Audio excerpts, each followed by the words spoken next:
Hey y'all! I'm here with my fourth video log, which happens to be 4 weeks post-op for me.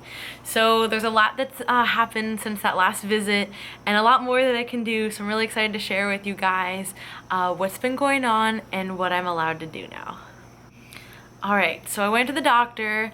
Everything looks good, and I finally got cleared for stuff. So instead of being light activity, which just ended up being walking, this is real stuff I get to do. You know, he doesn't want me going back and, you know, just start squatting right away, obviously. So kind of limitations as far as what I can do, and the general recommendations are to ease into things. So I would rather be safe than sorry at this point.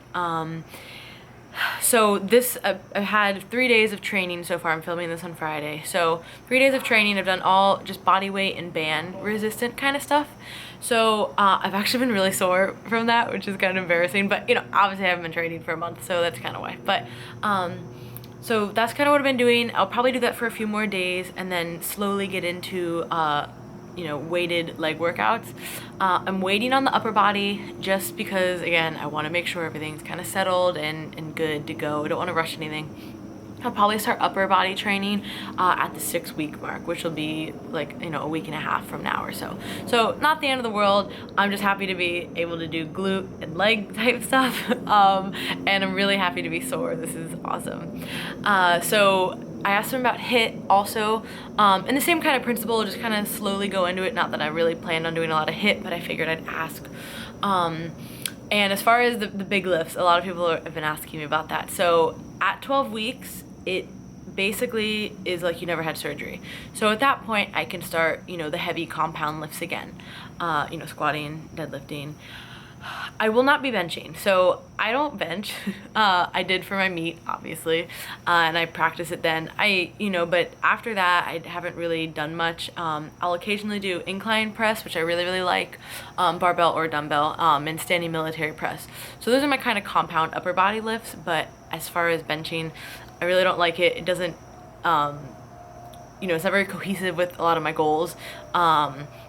As far as what I could be focusing on, which I would rather do upper body compound lifts that do help my physique. So I don't really plan on doing that. If I ever do want to do a meet again, I could bench lightly. But the thing is, at some point, you know, since it is under the muscle, they are going to separate. And the more muscle you build up, the more they go out here. And the last thing I want is boobs out here. So that's gonna answer the benching question that I've gotten a lot from people so far. I also got cleared to wear underwire bras, yay! Which is really exciting, obviously, because I liked the bra, the one in the last video, video 3. I really like that, and I'll probably still wear that, you know, occasionally. But I'm just like a diehard bra girl. It's really hard for me to like let go of the years of bras and padding and everything. So when he said I could be cleared for anything, I went right on that. So I had a few that my mom gave me, which was really, really awesome of her, and it ironically was the perfect size. And then I went the other day because I had a coupon, and so I went, and the semi-annual sales at Victoria's Secret, so yay. And I got what I'm wearing right now, which I'll input pictures, is the Perfect Shape, I wrote it down, hold on. Perfect Shape t-shirt bra. So it's about 3/4 coverage, so I wouldn't call it like a push-up as far as like being, you know, really low and kind of revealing for cleavage, but it is, you know, not a full coverage. I also just ordered a full coverage online because that's on sale, and that's really good for kind of, you know, like t-shirts or things where you don't want to have like, you know, your boobs kind of hanging out and get like a quad boob look. So I ordered one of those, and then I also got 2 of the hold on, Ultimate sports bras. So these are like heavy duty, kind of maximum support. There's underwire, there's light lining, and it really just kind of like, I feel like I can do anything in that. Today I tried 45-degree like reverse hypers. Not reverse, sorry, hypers. And before, if I'd been wearing like a flimsier bra, I would have been kind of nervous to kind of go down and come back up. But it was great. So I ordered 2 of those.